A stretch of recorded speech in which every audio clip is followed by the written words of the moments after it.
राम राम साथियों, आप सबका हमारे चैनल पे स्वागत है। साथियों, हरियाणा की बड़ी खबर। घरेलू कलह और गुस्से में उठाए कदम से परिवार तबाह, बच्चों को मिला जीवन भर का दर्द। आज ये रोहतक का मामला है, अपनों के कत्ल की कहानियां। साथियों, रोहतक जिला मुख्यालय से 9 किलोमीटर दूर बसा गांव गढ़ी गद्दी खेड़ी। यह एक मां ने अपने बच्चों से पिता का साया छीन लिया। यहां पिता की हत्या में मां को जेल हुई है। अब 3 बच्चे अनाथ जैसी जिंदगी जीने को मजबूर हैं। 17 साल की बेटी अंजलि की पढ़ाई छूट चुकी है। अब 14 साल की बहन मनभरी और 10 साल के भाई सोमवीर की जिम्मेदारी भी संभाल रही है। पिता परमजीत का नाम लेते ही अंजलि की आंखें भर जाती हैं। वह दीवार पर टंगी पापा की तस्वीर उतार कर दिखाते हुए कहती है, हमारे पापा बहुत अच्छे थे।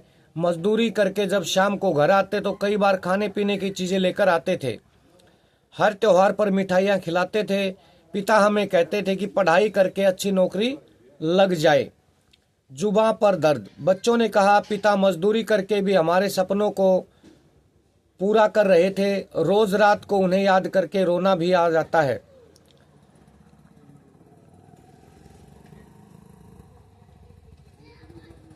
पिता हमें कहते थे कि पढ़ाई करके अच्छी नौकरी लग जाएं तो फिर गरीब नहीं रहेंगे। घर आकर पूछते भी थे, आज कितनी देर पढ़ाई की। मम्मी पापा की नोक झोंक हो जाती थी, लेकिन हमें नहीं पता था कि मम्मी ही हमसे पापा को छीन लेगी। उसके जेल जाने के बाद हम चाचा के पास रहते हैं। रोज रात को सोते समय पापा को याद करके रोना आ जाता है, लेकिन चाचा ताऊ समझाते कि हम तुम्हारे पापा जैसे हैं। चाचा भी अच्छा कर रहे हैं, लेकिन पापा तो पापा होते हैं। पसंद की चीज़ ना आए तो उनसे तो जिद करके भी मंगवा सकते हैं। ये बात बहुत जायज़ है बच्चों के मामले में।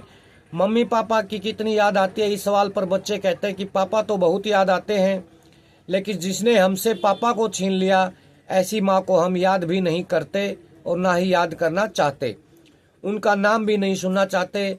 हमारे पापा भले ही गरीब थे, लेकिन मजदूरी करके भी हमारे छोटे छोटे सपने पूरे करते थे। साथियों, ये जो मामला है रोहतक के गद्दी खेड़ी गांव का है।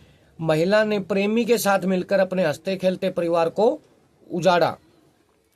रोहतक के गद्दी खेड़ी का रहने वाला 43 वर्षीय परमजीत राजमिस्त्री का काम कर अपने परिवार को पाल रहा था। उसने अपने 4 बच्चों, 3 बेटी व 1 बेटा को पढ़ा लिखा कर सरकारी नौकरी लगवाने का सपना देखा था।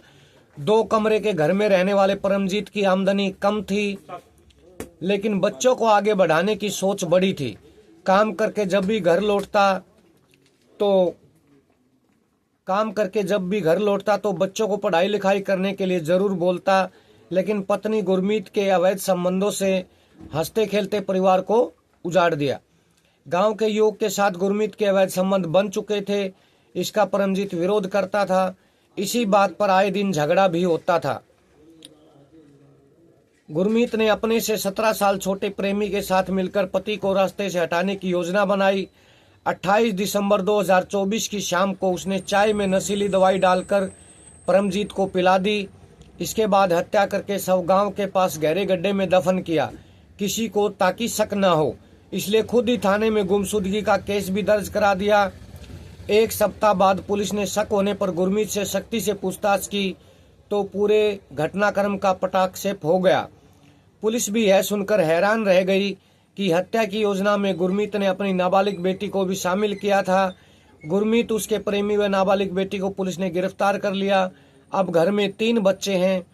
जो पिता उन्हें सरकारी नौकरी के सपने दिखाते थे, अब बस उनकी यादें और दीवार पर टंगी एक तस्वीर ही रह गई है। तीनों बच्चों को पड़ोस में रहने वाला चाचा सुरजीत मजदूरी करके पाल रहा है।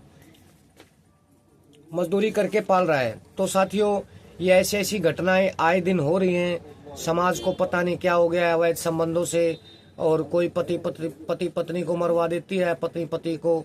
तो ये बहुत समाज में एक भयंकर बीमारी है।